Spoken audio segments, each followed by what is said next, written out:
¿quién no ha estado en sueños y ha resuelto un problema en el que estaba estancado? Yo. Luis Ibáñez también nos decía: mi atrapasueños, desde que lo tengo, funciona, 0 pesadillas. Aarón Rodríguez dice que volver a abrazar a sus perros fallecidos en un sueño lúcido es lo mejor que le ha pasado. Ojalá tuviera uno por día. Mar dice que lo que habéis comentado también antes, que le ha pasado que se ha despertado de un sueño y que cuando se ha vuelto a dormir continúa justo donde lo ha dejado. Nos preguntaba por qué ha pasado, por qué suceden este tipo de cosas. Pues es por lo que hemos hablado antes. Probablemente ella tiene más interiorizada esa técnica que para otros sería habría que practicarlas, profeso, y a ella le sale más espontánea. Una cosa que me ha llamado la atención de uno de los mensajes. Hablaba uno de nuestros amigos de haber abrazado a sus perros muertos. Claro, la tentación también, cuando tienes esta capacidad de traer a seres queridos que ya no están con nosotros, evidentemente es fuerte. Eso es recomendable, es peligroso, ¿Tú cómo lo definirías? Pues vamos a ver, yo creo que con lo que he explicado antes es lo que sigo pensando, ¿no? Es decir, todo lo que se haga sin un control y sin saber a la buena de Dios tiene su riesgo, ¿no? Entonces, si alguien de verdad quiere practicar el tema de los sueños lúcidos de una manera seria, lo que debe hacer es acudir a un taller de sueños lúcidos, porque, por ejemplo, esto de los seres fallecidos puede tener alguna utilidad cuando, por ejemplo, alguien ha quedado, digamos, yo qué sé, imaginaos, alguien que pierde a un familiar en unas circunstancias en las que no se ha podido despedir, que incluso podría haber habido una pelea antes de... Es decir, esto deja... Desgraciadamente pasa con cierta... Exactamente, te deja como muy mal cuerpo y te deja pues con un cierto trauma que a lo mejor puede durar años, ¿no? Entonces, la posibilidad de hablar con esa persona y pedirle perdón o arreglar esas diferencias que se tuvieran es interesante también como terapia, ¿no? Pero claro, con un seguimiento y un control, efectivamente. ¿Más mensajes, Carlos? Miguel Ángel, por ejemplo, nos decía: científicos japoneses dicen haber creado hace poco una máquina que es capaz de visualizar y grabar los sueños en un futuro cercano. Me da miedo pensar que puede ocurrir en un futuro con la introducción de la tecnología en el reino hasta ahora aislado de los sueños. Uriol, por ejemplo, también nos contaba que le pasa algo curioso. Solo en los sueños escucho melodías preciosas que no existen. Antes de despertar, consciente que estoy soñando, trato de recordar esa melodía para, una vez despierto, escribirla en un blog que tengo junto a la mesita de noche. Aun repitiendo dicha melodía varias veces, cuando decido despertar, esos segundos que tardo en orientarme me hacen olvidar por completo esa canción. Pues seguramente hay técnicas que le podrían ayudar, y espero que llegue a componer música maravillosa, porque en el fondo lo que sale de los sueños sale de nuestras mentes, sale de las capacidades que no podemos controlar. Antes de que contactemos con Diego Marañón, que nos tiene que contar una historia bien curiosa, Javier, esta noche sucedía un caso que vamos a solicitar a través de las vías de contacto, que si alguien nos puede dar alguna información, alguien nos puede aclarar alguna cosa, pues bienvenido sea. Posiblemente en semanas venideras tengamos más información, incluso el testimonio de las personas implicadas, pero de momento solo sabemos los datos que nos vas a contar ahora mismo. Pues sí, nos escribía un amigo, Bernardo Roldán. Él nos escribía pues a escasos minutos de comenzar el programa y nos decía que acababa de recibir información de dos amigos íntimos que aseguraban que pasando por una carretera de Sevilla entre los pueblos de Araal y Paradas se habían topado con una extraña aparición en la carretera. Esto es bastante interesante, Santi, porque creo que es la primera vez que ocurre que recibimos un testimonio en vivo de este tipo de apariciones. Estas personas decían que habían visto a una mujer vestida de rojo al filo de la carretera, que andaba de una forma muy extraña y que entre esos andares extraños lo que les llamaba la atención es que iba demasiado recta. Nosotros hemos intentado localizar a los dos testigos. Están atemorizados, muy asustados. Están muy nerviosos. Sí, y no quieren hablar en estos momentos. Es posible que mañana podamos hablar con ellos con calma. Lógico, pero que claro, tiempo de asimilar la experiencia que puede haber sido. Claro, están en un momento en el que no saben ni siquiera explicar lo que les ha ocurrido. Pero nos pedían que por favor lanzáramos la información cuanto antes, porque quizá esta noche alguien que esté pasando por allí, algún oyente que nos lleve en la radio, pues pueda darnos, quizás, si lo hubiera, una explicación lógica de si hay alguna persona caminando por allí o si quizá pues hay alguna señal o algo que pueda inducir a este tipo de confusión, no lo sé. Pues si alguien sabe algo, si alguien ha transitado esa carretera, ¿que nos recuerdas cuál es? Sí, la que transcurre entre los pueblos de Araal y Paradas, en Sevilla.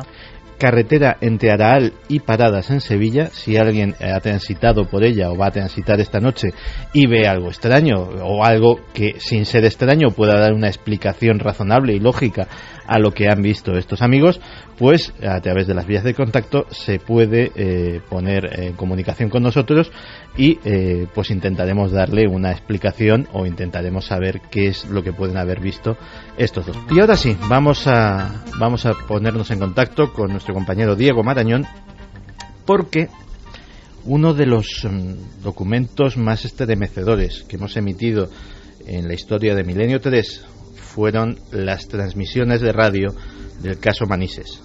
El caso protagonizado el 11 de noviembre de 1979 por el comandante Francisco Javier Sáez de Tejada.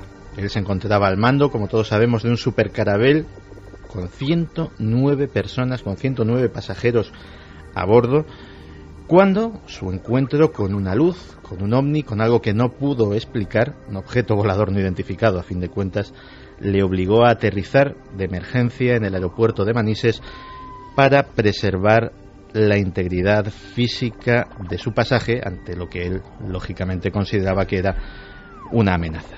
Pues bien, hace apenas unos días volvió a suceder algo muy parecido, no en España esta vez, pero que sí ha llegado a la prensa internacional. ¿No es así, Diego? Hola, Santi, buenas noches. Buenas noches. Algo parecido ha ocurrido. En realidad ha salido a la luz hace unos días a causa de que se ha revelado, se ha desclasificado el informe en el que se recogía, pero ocurría el 2 de diciembre de 2012 y ocurría en las cercanías del aeropuerto de Glasgow, en Reino Unido.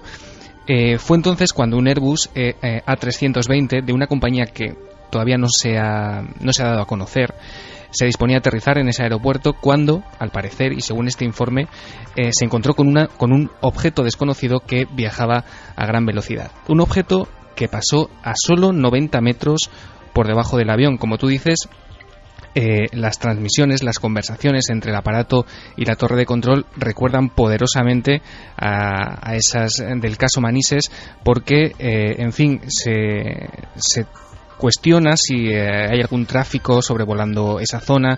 La torre de control dice que a ellos no les aparece absolutamente nada en el radar. Le preguntan al piloto si lo puede ver. Él dice que está viendo algo de color entre amarillo y azulado y que es demasiado grande para ser un globo.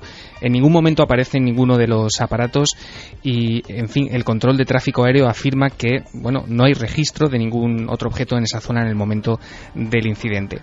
Es curioso porque, y aunque esto no se ha dado a conocer mucho en la noticia que ha salido a la luz, en un radar cercano, en Prestwick concretamente, se informó que se había detectado un eco no identificado a 2.500 kilómetros al este de la posición de ese aparato, del Airbus. 2.500 kilómetros. Sí, 28 segundos antes de que el piloto de este aparato notificase que había algo extraño rondando en sus cercanías.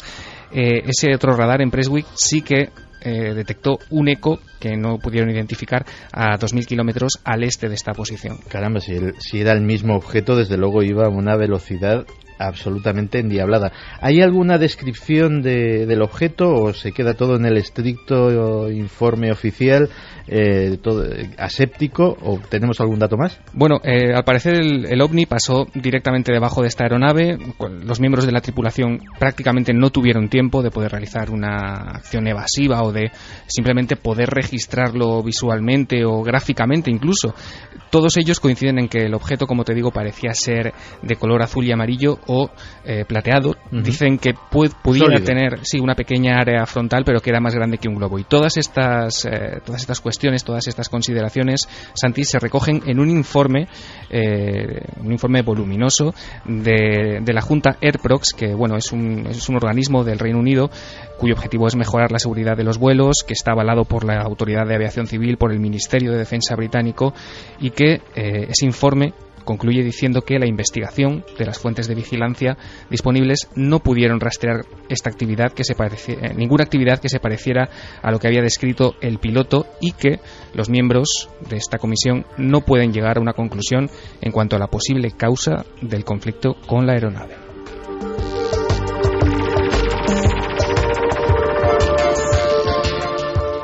Pues muy bien, Diego, muchas gracias. Nos escuchamos dentro de un ratito con el créalo o no, que cada vez yo ya no sé ni qué creerme con estas historias. Y vamos, no estaba presente cuando se hizo pública la del perro que vas a desvelar hoy, y ya me ha dejado absolutamente inquietante. Recordemos, un perro lazarillo que al parecer mató a 4 personas. Luego te cuento. Cuéntame, porque es que esto me ha dejado absolutamente descolocado.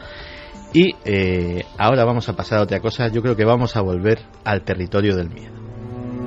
En este programa, en este mismo micrófono, Iker Jiménez nos ha contado historias de películas malditas, de rodajes que se torcieron, que no fueron como debieran, y por causas absolutamente extrañas. Películas como El Exorcista, La Semilla del Diablo, Poltergeist, El Cuervo, en cuyos rodajes sucedieron cosas extrañas, accidentes, hechos inexplicables, incluso muertes. Algunos creen que estas historias forman parte de la estrategia de promoción de estas películas, que son, meros trucos publicitarios, pero las víctimas están ahí. En cualquier caso, son historias que se nos antojan ya lejanas en el tiempo y en el espacio, propias de ese mundo lejano, casi ese mundo de sueños, que es Hollywood, donde todo es diferente. Pero Carlos Largo, que ha venido a acompañarnos esta noche, se ha traído debajo del brazo una historia mucho más cercana.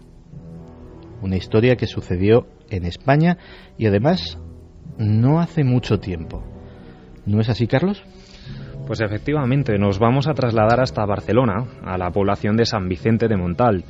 Allí existe una casa de estilo colonial que llama la atención a muchos de los vecinos de este pueblo, y que, pues parece ser que se construyó a finales del siglo XIX. Es un espacio que contrasta, porque por fuera, en ese paseo, vamos a dar la dirección, el Paseo del Marqués Casa Riera, contrasta por la belleza de su exterior, pero sin embargo el interior es totalmente oscuro y que parece guardar muchos secretos por las estancias y recovecos que tiene por dentro de su espacio, ¿no? La historia nos llega a través del correo electrónico. Nos escribió Carlos Serrano hace unos meses, un fotógrafo español que participó en el año 2010, como tú bien decías, en la producción de una película norteamericana. La película se llama 11 del 11 y estuvo dirigida por Darren Bousman, que es un director conocido por sus trabajos en la saga Saw. Hizo la película, la segunda parte, la tercera y la cuarta concretamente. Bueno, pues este equipo se dirige a esta localidad, a San Vicente, localiza esta casa, una casa que tenía todas las características para formar parte del argumento principal de la película, que era una película de terror, una casa encantada. Lo cierto es que en un principio no pasó absolutamente nada, pero las cosas empiezan a tornar y pues empieza a caer gente enferma, incluida la mujer del director, de Darren Bousman, gente que empieza a manifestar sensación de mareo, de vómitos, gente que se tiene que ir de la casa literalmente porque siente opresión en el pecho, gente que no creía en este tipo de historias y que empiezan a vivirlo dentro de este rodaje, ¿no? Lo más importante de todo esto es que empiezan a surgir también incluso accidentes dentro del propio equipo y que llega a causar un peligro para las propias personas. O sea, todo esto es el clásico rodaje encantado. Las personas enfermas, como sucedió por ejemplo en Poltergeist, la sensación extraña que tenía todo el mundo en ese edificio Dakota, por ejemplo, de La Semilla del Diablo, los accidentes que también jalonaron, por ejemplo, El Exorcista. Es decir, Javi, que por ejemplo todo esto ya nos suena de otros casos, ¿no? Sí, además esa especie de estela funesta que persigue algunos rodajes y sobre todo, Santi, si te fijas, lo que tienen en común esas películas malditas es que tocan temas oscuros, temas relacionados en ocasiones con el diablo, y que precisamente por eso los integrantes de alguno de esos rodajes creen que se sufren esas maldiciones. Uh-huh. Además, en este caso, testigos que confirman que varios de esos objetos que se caen literalmente del techo se desplazaron totalmente solos. Vamos a escuchar a Carlos Serrano, que, como decimos, es uno de los integrantes de esta película, que cualquiera de nuestros oyentes podría pensar que es algo promocional de la película. Esta película salió directamente en DVD hace ya un par de años, con lo cual descartamos, y además por más cosas que vamos a ir descubriendo. Vamos a escucharle a Carlos Serrano.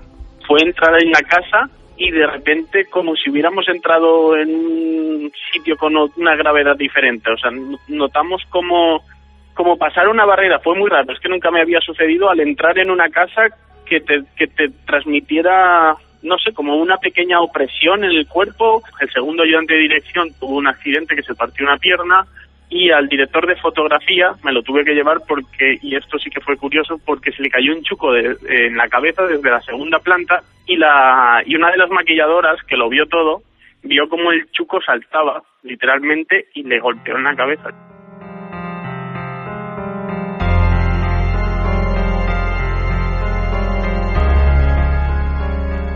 Qué bien lo ha descrito, un sitio donde la gravedad es diferente.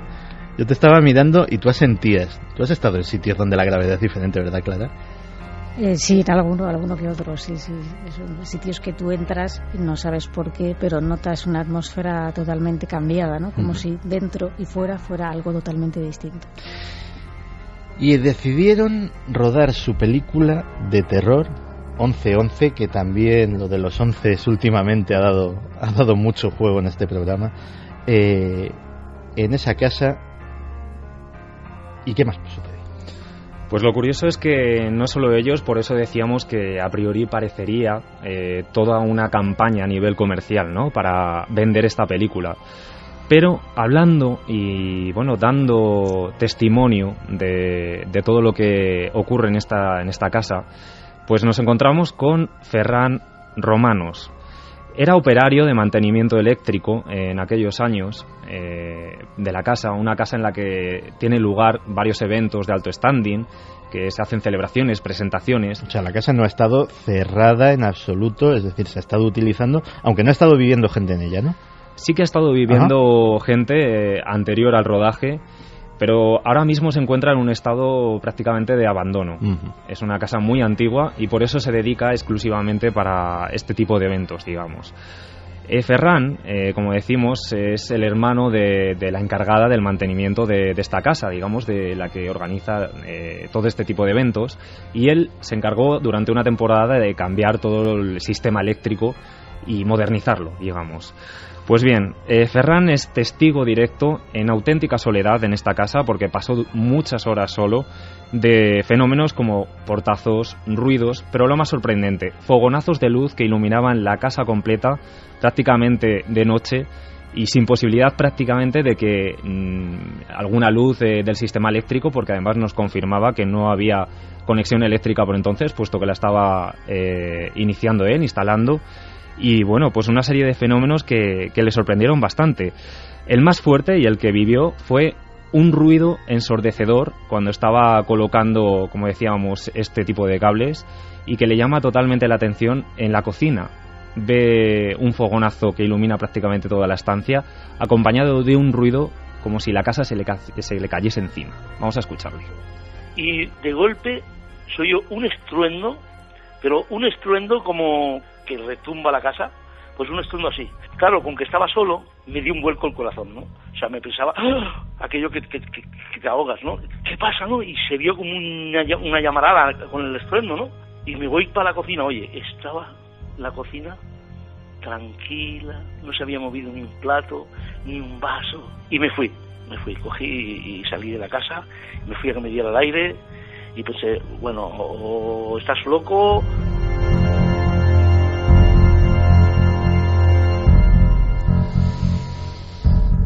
Pues si el electricista nos dice que no había luz, pues ¿de dónde salió ese fogonazo? Y mucho menos de dónde salió ese estruendo. ¿Más cosas? Él bien decía, Ferran, le hemos escuchado, que llegó a pensar que estaba loco, porque se sentía acompañado. Nos decía en la entrevista también que se sentía continuamente observado, como si alguien le vigilase en esa auténtica soledad en una casa que hablamos de grandes dimensiones y además antiguo. Pero le sucede otro capítulo que le llama mucho la atención. Él se encuentra instalando nuevamente una lámpara en una estancia. Estaba subido en una escalera.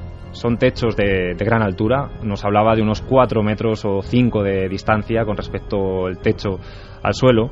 Y de repente nota cómo sus pies se balancean.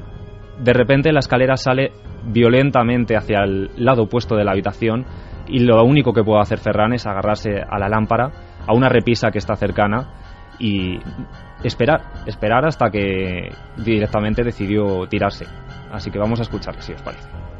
En una escalera bastante alta, estaba poniendo unos cables que, ya te digo, todavía no tenía luz, estaba solamente montando los cables. Y cuando estaba arriba, haciendo con la cinta aislante y tal, la escalera se me fue. Pero que se me fue literalmente, me dejó colgado. Solamente corrió. O sea, se fue literalmente como deslizando y se fue hasta el final de la habitación. Y me dejó a mí colgado allí arriba. Y menos mal que había una repisa, se llama, ¿no? Un sitio donde poderse coger. A última hora, después de mucho pensármelo, claro, me tuve que dejar caer. Y ya, no sé si ya era ya que yo tenía miedo o qué, pero ya por cada habitación que me movía sentía que había presencias. Bueno, ahí se me empezaba a colmar la paciencia y cuando me bajé de ahí fui a hablar con mi hermana y dije, mira, yo lo siento mucho, pero mira, este proyecto que tenemos me parece que lo vamos a dejar porque yo no quiero volver a la casa, ¿no?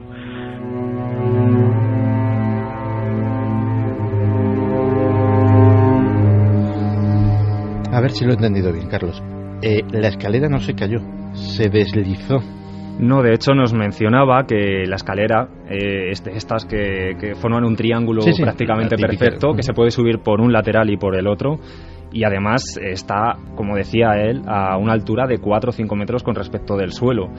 Él lo único que pudo hacer, como bien habéis escuchado, fue agarrarse a esa repisa y esperar hasta que finalmente pues decidió dejarse caer hacia el suelo. El desplazamiento de un objeto de ese tamaño no es ni mucho menos usual, ni siquiera en casos de poltergeist, ¿verdad, Clara? No. Y además me imagino que esa escalera, precisamente al ser con esa forma triangular y a grandes dimensiones, pesaría lo suyo, porque se supone que tienen que tener una estabilidad. La verdad es que a mí me deja alucinada este caso. O sea, este testimonio además, la forma como él tiene de contarlo me ofrece muchísima credibilidad. Está clarísimo que se llevó... Se podía haber matado, además. Ferran se llevó un buen susto y con razón. Bueno, si recuerdas, hay un detalle que yo he apuntado rápidamente, que es ese fogonazo en la cocina. Hace solo unos meses tocábamos un testimonio que precisamente antes de producirse una aparición en una guardería de Barcelona, las dos testigos vislumbraban esa luz en la cocina como una especie de fogonazo también y un enorme ruido, y cuando llegaban allí no había absolutamente nadie. Desde luego es un detalle interesantísimo, pero es que el de esta película 11-11, que si no recuerdo mal fue algo así también como la puerta del infierno, ¿no? Se bautizó así en algunos sitios, y en España tenemos el caso de La campana del infierno, donde también su director fallece en un rodaje cayendo al vacío desde una distancia de varios metros, y donde también, si no recuerdo mal, uno de los ayudantes de cámara de Cuarto Milenio recibió un golpazo muy fuerte en la cabeza por una puerta que se cerró súbitamente sin motivo aparente y que tuvo que ir al hospital porque fue un golpe importante. Javi, mientras Carlos nos sigue contando la historia, hazme un favor, localízame la sinopsis de esa película, que tengo mucho interés en saber exactamente cuál es el argumento. ¿De La campana del infierno? No, de 11-11. 11-11. Pues bien, la casa, como decíamos, está repleta de rincones que todavía están por descubrir. ¿Cómo por descubrir? Sí, por descubrir, porque el equipo de esta película llegó a bajar a una zona, al sótano, que es donde se concentra la mayor parte de los fenómenos, y hallaron habitaciones selladas que parecían que llevaban bastantes años totalmente cerradas. Ferran nuevamente nos confirma que allí, él también, estando en auténtica soledad y, mencionamos una vez más, sin luz eléctrica, tuvo esas fuertes sensaciones de agobio, de vómito, de mareo que el equipo había tenido durante el rodaje.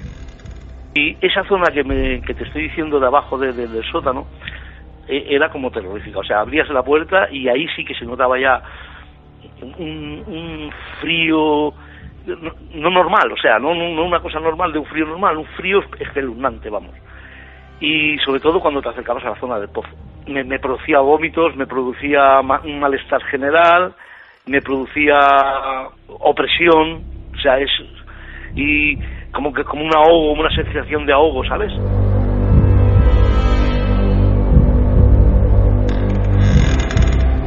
O sea que coincide exactamente con lo que percibió el equipo de rodaje. Y en las fiestas los actos sociales, etcétera, etcétera, ¿los invitados también les pasaba lo mismo o estaban más a lo suyo de la fiesta? No, de hecho hay una escena que nos comentaba su hermana, Mariola, en una noche vieja concreta, en el que la gente, fruto del pánico, de esa opresión, de esas sensaciones negativas que vivían, tienen que salir literalmente huyendo de la casa. Todos. Dejan prácticamente la casa vacía, fruto del pánico de esas sensaciones, ¿no? De ese aire negativo que oprime la casa, porque es que muchos tienen la teoría de que la casa enferma. No solo que enferma a la gente que vive allí, sino que llega a producir muertes en muy poco tiempo. Y Ferran también nos va a contar la historia de un vecino. Hablabas de gente que ha vivido allí en la casa. Ha habido varios propietarios, que también forma parte de una leyenda negra de esa casa que vamos a conocer ahora al final. Pero también uno concreto, uno de los últimos moradores de esa casa, un señor que llegó, que era amigo del último propietario y que, bueno, pues tuvo un trágico desenlace. Mira, hay un señor que vino ahí a la casa estando yo al principio, y era un amigo del señor que nos dejaba la casa, ¿no? Y bueno, se instaló allí, se instaló en la casa. Pues, pobrecito mío, duró 3 meses. Y era una persona sana. Pues nada, en 4 días cogió un cáncer y se nos fue. Y es que el hombre se ve que también debía pasar lo suyo durmiendo ahí, porque yo no tendría valor de dormir ahí. Estás dejando, como yo creo que deben de estar todos nuestros amigos ahora mismo escuchándonos por internet o a través de su radio. O sea, existe un sitio así. Existe un sitio así y que, como vemos, ha causado varios fenómenos en distintos tipos de personas. Gente escéptica, como vemos en el equipo de producción de esta película. Gente también súper escéptica que estaba encargándose del mantenimiento de esa casa y que sigue a día de hoy manteniendo pues este tipo de eventos, este tipo de celebraciones de alto standing, y que bueno, pues esa casa sigue ahí presente y que es conocida por muchos de los vecinos. Pero ¿qué causa ese tipo de energías negativas? ¿O qué puede estar causando esas enfermedades? A día de hoy no se sabe absolutamente nada. No hay una historia, no hay una leyenda, no hay crímenes, este tipo de cosas que suceden en casas que están marcadas. Pues has dado la clave. Mucha gente que ha estado presente en esas celebraciones ha afirmado, tanto a Ferran, a Mariola, haber visto a una mujer que va paseando por esas solitarias habitaciones, por esos pasillos.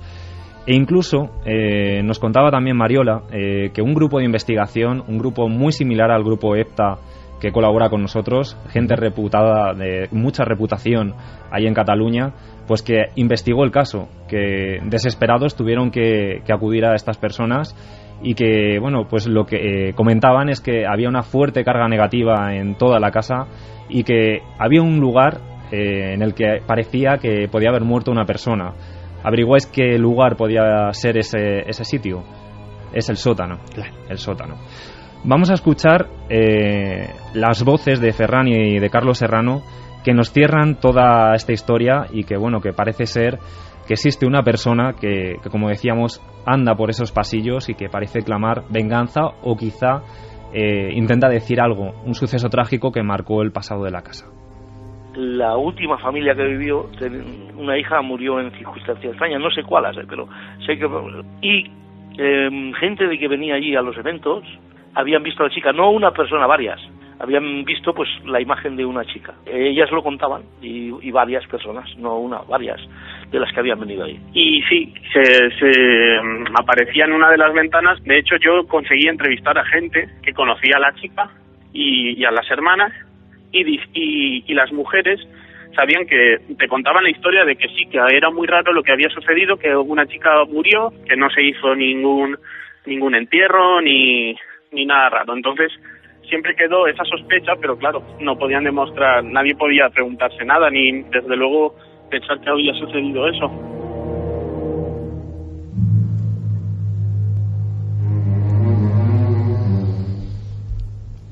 Pues menuda casa.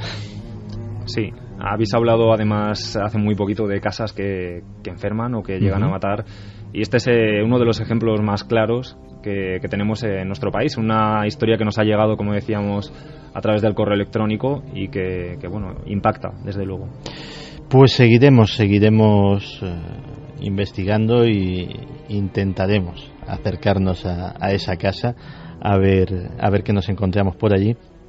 Esperemos que nada tan terrible, o esperemos que no nos suceda nada tan reseñable.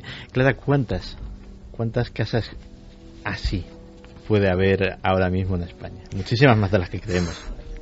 Pues no lo sé, no sé qué decirte. La verdad es que con estas características, hombre, así exactamente así, esta, yo desde luego, he tenido noticia de pocas, eso sí, es cierto. Y la verdad es que me ha dejado totalmente impactada, como el reportaje de Carlos, porque hacía mucho tiempo que no oía un caso de estas características con tanta variedad y con tanto siniestralidad y halo de siniestro, vamos. Y si no hubiese ido un equipo de rodaje, no nos hubiésemos enterado de nada. Claro, además eso es curioso, porque si fuera a ser una película efectivamente que fueran a estrenar próximamente o tal, y encima incluso parece que la película no tuvo mucha fortuna, ¿no? Porque si se estrenó directamente en DVD. No.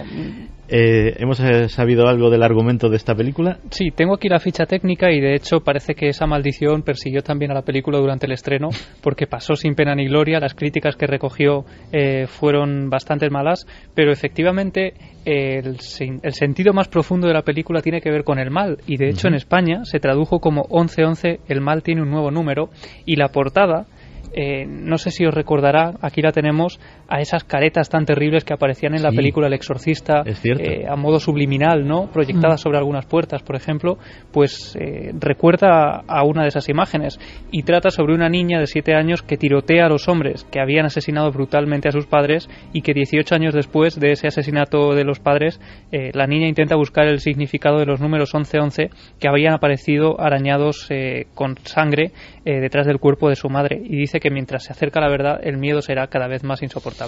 No me parece un argumento muy justificable de esto, pero yo creo que es la casa la que previamente estaba. Hombre, la casa es la que tiene la película. Sí. Dime, Carlos. Hay un elemento llamativo también que no hemos contado. En estas habitaciones oscuras, secretas, como decíamos, del sótano, el equipo del rodaje llega a ver una estancia que estaba cubierta por unas maderas.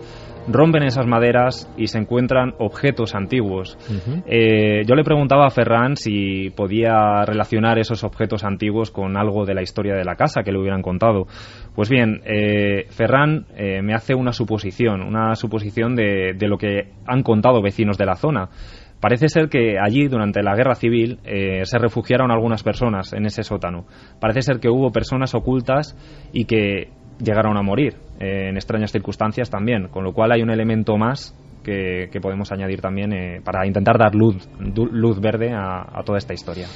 Luz verde o enredarla un poco más. Fíjate que en tiempos de guerra, muchas veces en muchas casas aisladas y en muchos caserones grandes suceden cosas poco relacionadas con la guerra, pero igualmente terribles. Me estaba acordando del caso del doctor Petiot, del caso del doctor Víctor Petiot, que pasó durante años como un héroe de la resistencia francesa, porque se encontraron en su sótano unos restos de unos cadáveres calcinados, y él decía que bueno, que como enlace de la resistencia que era, pues lógicamente pues mataba a todos los nazis que podía, y luego pues se deshacía de ellos en el horno, en la caldera que tenía para la calefacción de su casa. El problema fue cuando las autoridades descubrieron, tiempo después, que aparte de enlace de la resistencia, pues también se dedicaba a rescatar judíos de las garras de la Gestapo para intentar sacarlos del país. Efectivamente sacó a muchos, pero luego no aparecían en ningún sitio. El doctor Petiot lo que hacía era llevarlos a su casa, asesinarlos, despojarles de todas sus pertenencias, de todos los objetos de valor que habían conseguido salvar de sus casas, y luego quemarlos en esa caldera de su casa y hacerlos pasar luego ante las autoridades o ante sus compañeros de la resistencia como oficiales alemanes muertos.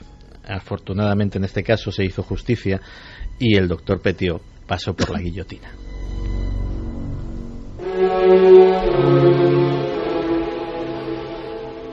¿Qué opinan nuestros amigos de esta historia que nos has contado, Carlos? Pues hay opiniones de todo tipo. Por ejemplo, nos decía Self-Made, nos decía: oh Dios mío, la última familia que vivió, la hija murió en circunstancias extrañas, muchas personas que fueron la vieron. Aitor, por ejemplo, nos decía: escuchando Milenio 3, veremos a ver si dormimos esta noche con los rodajes de cine malditos en varias casas. Por ejemplo, Samboy nos decía también: la venganza inevitablemente en ocasiones se vuelve contra uno mismo. Nancy Lescano: con estas historias no hay quien coja el sueño después. Dark Boss: la semana pasada hablabais de la casa de Amityville y hoy esto. ¿Cuántas casas de este tipo hay por ahí? Eso me preguntaba yo. Y muy cerca de nosotros, porque hace poco tocamos ese tema de casas que matan de La Forest, y justo unos días después, revisando nuestra hemeroteca, me encontraba con otra de esas casas que matan y que durante unos meses estuvo muy cerca de una casa donde viví. Era el número 182 de Bravo Murillo en Madrid, y los medios la bautizaron como la casa que atrae a la muerte.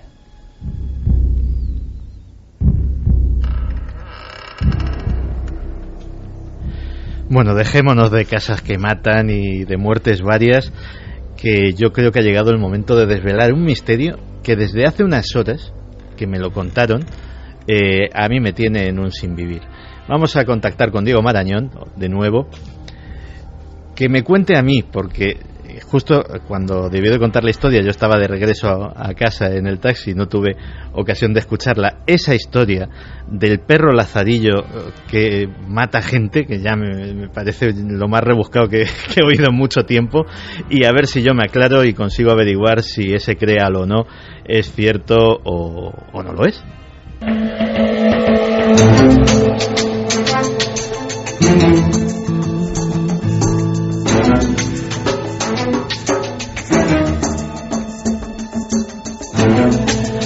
A ver, Diego, un perro lazarillo que mata gente. No, por favor. Un perro lazarillo que se llama Lucky. Encima se llama Lucky. Exactamente. Suerte. Exacto. O sea, suertudo, mejor dicho. Afortunado, sí.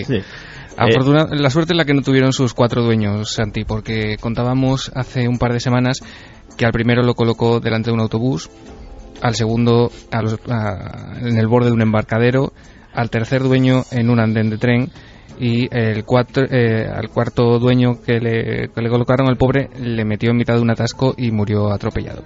Estos son los logros, el currículum de este pastor alemán, de este perro guía Lucky, que incluso en esta leyenda urbana que circula por internet nos dice que fue adiestrado por un tal Ernst Gerber, un criador de perros alemán.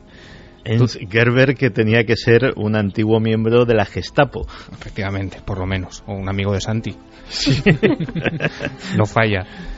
Y bueno, pues esto es lo que preguntábamos hace 2 semanas, si sería posible que esta leyenda urbana que lleva un tiempo circulando fuese real o no, si hay perros lazarillo como este Lucky que son capaces de guiar a sus dueños no hacia un lugar seguro, sino hacia ni más ni menos que la propia muerte. O sea, estamos hablando de, en teoría, el Aníbal Lecter de los perros lazarillos. Efectivamente. Aquí hay un criterio que no falla nunca. Uh-huh. Hay un oráculo. ¿Tú qué dijiste? Dijo que era mentira, ¿no? Pues no sé ya qué pensar. Dijo que era mentira, pues normalmente... En fin, claro, tú que eres una persona con criterio y con sabiduría, ¿qué opinas de...? A ver, yo no tengo ni idea, pero yo... No, yo tampoco, o sea... Quiero pensar que es mentira. Yo también quiero pensar que es mentira. El que lo haya dicho Noel me hace me hace replanteármelo. Pero... Ya sabéis que el oráculo es Noel, no falla nunca, Noel. Pero, en fin. Venga, va, desvélanoslo. ¿Te lo cuento? Sí. Bueno, pues te voy a decir primero que la encuesta había quedado con un falso el 57,5% de nuestros oyentes y como verdadero la daba el 42,5%. O sea, hay un 42,5% de nuestros oyentes que tienen muy poca fe en la raza canina. Efectivamente. Si hablásemos de la raza humana, el porcentaje se dispararía muchísimo. Sí, bueno, en este caso nuestra audiencia, Santi, por fortuna, ha acertado. La historia es falsa, no tiene ni pies ni cabeza, es un bulo que lleva corriendo un montón de años por internet, que incluso ha llegado a oídos de escuelas, ¿no?, que se dedican a adiestrar este tipo de perros y que inmediatamente pues se han apresurado a desmentirla porque, en primer lugar, estos perros pasan por una serie de controles y de entrenamientos muy estrictos. Ellos siempre dicen que en el caso de que esto pudiese llegar a pasar, pues, hombre, siempre existen accidentes, ¿no? Jamás ese perro habría sido otra vez asignado a otro, digamos que a otro dueño, ¿no?, porque habría que apartarle de este programa de perros guía y por lo tanto nuestros oyentes pueden estar tranquilos porque parece ser que los animales en este caso no nos van a jugar ninguna mala pasada. Pues qué gran argumento para una película, la verdad sea dicha. Yo es que me lo estaba imaginando, además, después de hacer una de estas, pues poniendo la carita que pone mi perro cuando hace una teastada y esos ojos de si yo soy muy bueno y moviendo ligeramente el rabito. Pues Lucky incluso en ese momento estaría perfectamente reteado. Sí, además es que incluso hace unos meses, Santi, y esto es muy curioso, algunos investigadores en la Universidad de Cambridge publicaron un estudio en el que, digamos que concluían que algunas especies animales, entre ellas los perros, tienen en el cerebro una serie de sustratos que llevan a la conciencia y que por lo tanto los seres humanos no son los únicos dueños de esa capacidad. Así que cuando muchos de nosotros miramos a los ojos de nuestra mascota, podemos estar ya un poquito más seguros, gracias a este estudio, como te digo, de la Universidad de Cambridge, de que en esos ojos hay algo más. Los perros son buena gente. Bueno, a ver, Diego Marañón. Venga, que vamos de disgusto en disgusto. ¿Con qué nos vas a perturbar la mente esta semana? Como decía Goma Espuma, nada más que de sufrir y de sufrir. Bueno, vamos con una nueva leyenda urbana, Santi, para vosotros ahí, para Noel especialmente y para toda nuestra audiencia. Ha acertado Noel, es una cosa. Sí, algo no va bien. Que bueno, esta leyenda urbana es curioso porque tiene algunas variantes. Yo te voy a contar más o menos dos y luego que nuestra audiencia decida. Todo comienza en una noche absolutamente de frío extremo. Se habla de incluso 22 grados bajo cero en una carretera de Estados Unidos. En una de las versiones. Luego veremos que para la otra nos vamos a situar en España y verás por qué. En esa carretera de Estados Unidos, completamente congelada, viajan un par de amigos. Con el hielo tienen un accidente. Una de las personas, el varón, se queda en el asiento del conductor inconsciente y su acompañante sale despedida y queda absolutamente, digamos que congelada en la carretera, ¿no? Queda como un bloque de hielo. Al cabo de unas horas este hombre despierta, se da cuenta de lo que ha pasado e intenta, digamos que reanimarla. Llama a la ambulancia viene, pero se encuentran con un cuerpo absolutamente congelado. Intentan ponerle una vía, pero no hay manera de inyectar en su cuerpo ninguna sustancia porque está absolutamente duro, congelado. Se decreta y se levanta, ¿no?, acta de que esta persona ha fallecido, la acompañante. Pero lo curioso es que cuando llega a la morgue y la dejan en el depósito, al cabo de unas horas, cuando ese cuerpo va descongelándose poco a poco, esta persona toca en la puerta del depósito y se dan cuenta todos que, aunque han pasado varias horas, hasta 6 o 7 horas, esta persona está con vida. La otra variante, Santi, solamente por dejarlo ahí, es la que sitúa esta leyenda en España, y fíjate qué curioso, porque cuando la sitúan en España, la víctima es la suegra del conductor. Bueno, si la sitúan en España y es la suegra, con todos los respetos para las suegras que son madres y hoy es el día de la madre, alguno la dejaba directamente en el témpano. En 7 días resolvemos. En 7 días resolvemos. ¿Qué decís vosotros, Javi? Demasiado increíble, yo voto que no. Yo también soy partidario de que no. ¿Clara? A mí me parece muy increíble, pero yo conozco un caso de alguien que con un accidente quedó tirado en una cuneta y estuvo pues varias horas, y cuando lo encontraron tenía principio casi de congelación y de rigor mortis, y luego resultó que estaba vivo. Oráculo. El oráculo dice que es falsa. Pues yo le llevo la contraria al oráculo y voy a mojarme por primera vez y voy a decir que es verdadera. Bueno, pero yo con todos los respetos, Santi, yo me apunto lo del oráculo aquí. Yo pongo falso como decisión vinculante, como veredicto. Pues nada, muchísimas gracias, Diego. La semana que viene averiguaremos qué es esto de la criogenización express esta que nos has propuesto. Eso es. Y nada, yo creo que sí. La hipotermia tiene un gran poder conservador. Lo veremos. Un abrazo, Santi. Un abrazo. Pues terminamos un Milenio 3 diferente. De verdad que ha sido un verdadero placer estar con todos vosotros. Y me sentiré muy aliviado cuando llegue Iker Jiménez de nuevo la semana que viene. Clara, que muchísimas gracias por acompañarnos todo el programa. Nos has aportado un montón de cosas y, oye, que ya te tendremos por aquí más seguido para abusar de tu conocimiento. Cuando queráis. Javi, que nos vemos mañana. Sí, mañana te veo, creo que sales de tu cara oculta, ¿no? Y sí, vuelves a plató, por fin.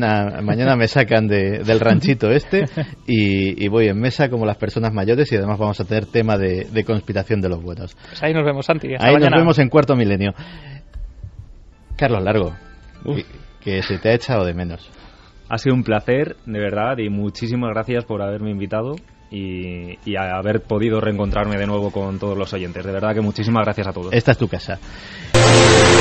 Mucho antes de la gloria y la inmortalidad, mucho antes de que se alzasen esculturas en las que se señalaba con el dedo índice hacia un nuevo mundo, mucho antes incluso de su primer viaje, el mercader Cristóbal Colón veía atardecer en las playas desiertas de la isla portuguesa de Porto Santo. En no pocas ocasiones habían arribado hasta las rocas maderos con extrañas inscripciones y troncos primorosamente tallados por manos desconocidas. En una ocasión incluso llegó un cadáver de aspecto misterioso. ¿Qué es eso? Parece un cadáver. No parece, es un cadáver. Apártense. Solo lo están acercando a la playa. Apártense, he dicho. Dios mío, es horrible. ¿Qué opina, doctor?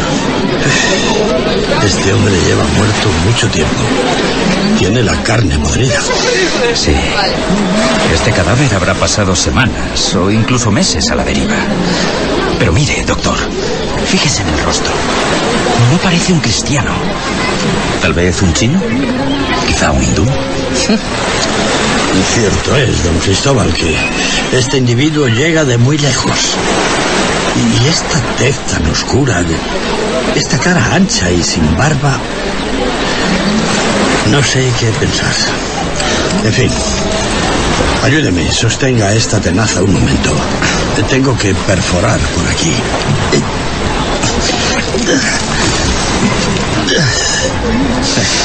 Es curioso. Las alimañas marinas han respetado las entrañas. Sin duda, lleva mucho tiempo siendo transportado por las corrientes y se ha conservado magníficamente por dentro. Eso parece. Ordenaré que le den sepultura de inmediato. Sucesos como este habían despertado desde hacía tiempo la imaginación y las ansias de Colón.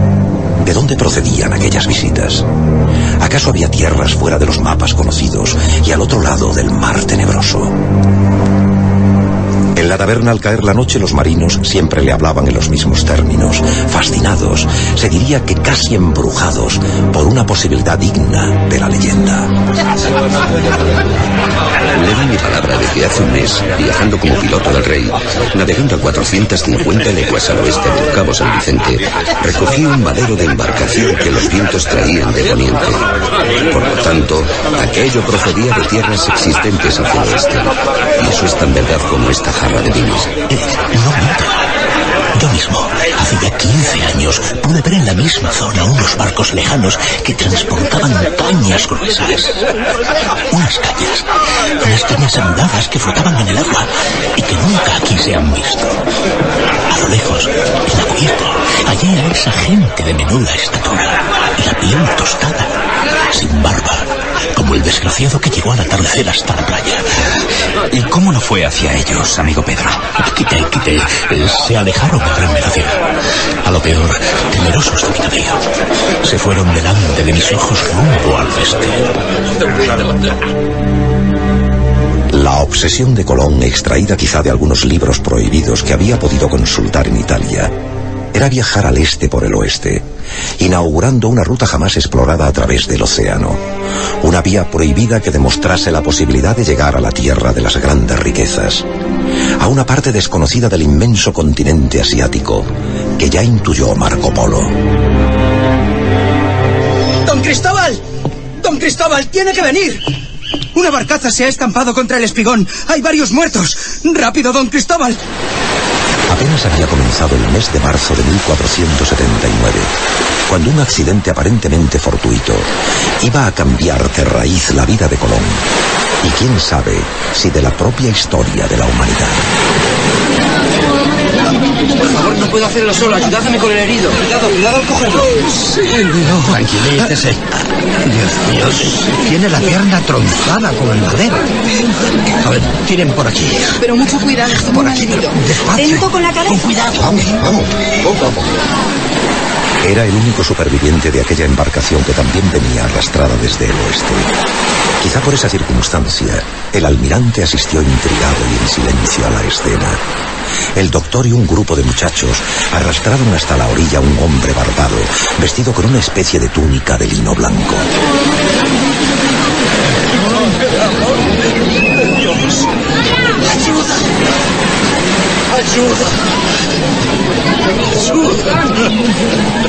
Los paños que le cubrían estaban llenos de sangre muy oscura y su aliento era fétido. Por unos días, la isla se volcó con el inesperado visitante, que fue acomodado en la casa de Colón. Todo el cuerpo estaba lleno de bubas y costras de aspecto siniestro. A decir verdad, nadie apostaba por la vida del enigmático viajero. No se lleve a engaño. No puede durar más que unos días. ¿Cuál es su opinión, doctor? Tiene un mal que espero no sea contagioso. Es algo extraño, como si la sangre se le hubiese podrido cual animal muerto a la intemperie. Mi consejo es que no permanezca aquí por más tiempo. Creo que puede ser peligroso y... Basta. Ya le he dicho que este hombre se quedará aquí hasta que Dios le haga la última llamada. Y sepa que ese mal no me inquieta lo más mínimo. Pero, don Cristóbal, ¿realmente cree que un enfermo que agoniza le puede dar información valiosa para sus estudios?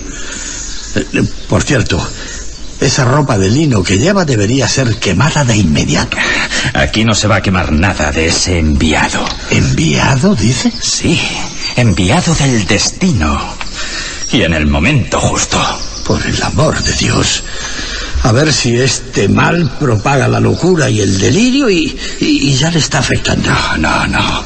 Usted sabe como yo que este hombre y el resto de su tripulación muerta venían de muy lejos, de un lugar donde no puede llegar nadie, a no ser que mi teoría esté en lo cierto. Pero déjese de teorías.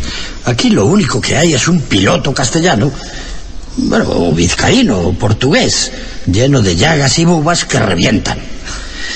Esto puede ser un foco infeccioso maligno para toda la isla. ¿Comprende? Le aseguro que lo que pueda revelar este hombre es mucho más importante que su enfermedad. Además, le noto algo mejor. Me ha cogido confianza e incluso ayer de madrugada me confesó su nombre. ¿Y se puede saber? Sí, se puede saber. Se llama Alonso Sánchez, de Huelva, y ha llegado aquí desde una tierra tan lejana que ni siquiera cabría en nuestros mapas. Y ahora, doctor, si no le importa, déjeme solo.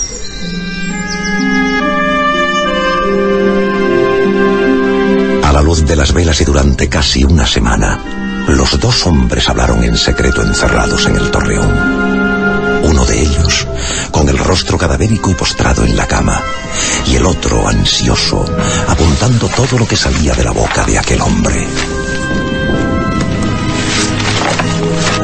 Amigo Alonso, trata de recordar. Me hablabas de la gran tormenta. Vamos, haz un esfuerzo. Íbamos cargados de frutas y maderas, navegando por el Golfo de Guinea. Y entonces el cielo se convirtió en un infierno. La mar, quizá enfurecida por nuestra codicia, nos fue llevando hasta un territorio desconocido para nosotros.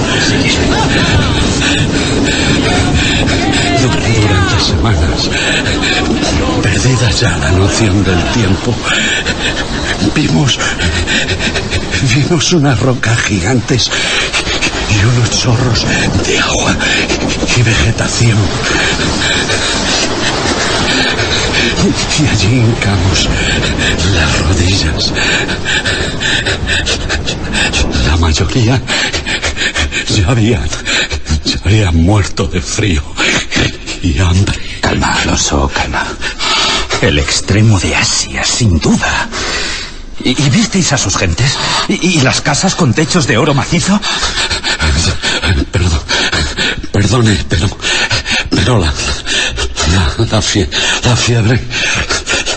la fiebre otra vez. Deme un poco de beber, don Cristóbal. Tranquilo, Alonso. Tengo que beber. Apiádese.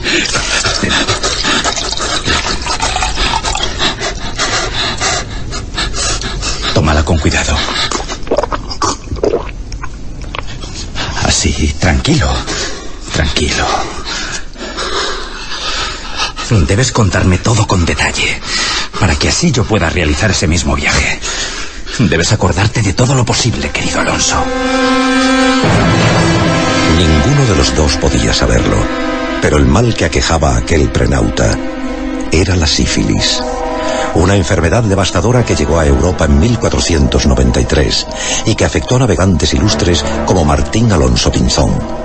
El piloto onubense había sido contagiado en una tierra remota que describió a Colón con total detalle. Y las mujeres eran amables y cariñosas. Yacían con nosotros y nos consideraban dioses, enviados. Hasta que empezamos a sentir este dolor y nuestro cuerpo se recubrió de granos y bultos. Calma, Alonso. Así que entonces es cuando decidí regresar, aprovechando de nuevo los alisios. Antes habíamos encontrado una mina de oro y vimos las casas de caña y hablamos con los habitantes de esa tierra mediante señas. ¿Y cómo eran? ¿Cómo eran ellos? En verdad no se parecían a los chinos, ni a lo que nos han contado de los asiáticos. Eran otra cosa, otra raza. Eso obedece, amigo Alonso, a que es la parte más alejada y, por norma, la fisonomía de estas gentes debe ser completamente distinta.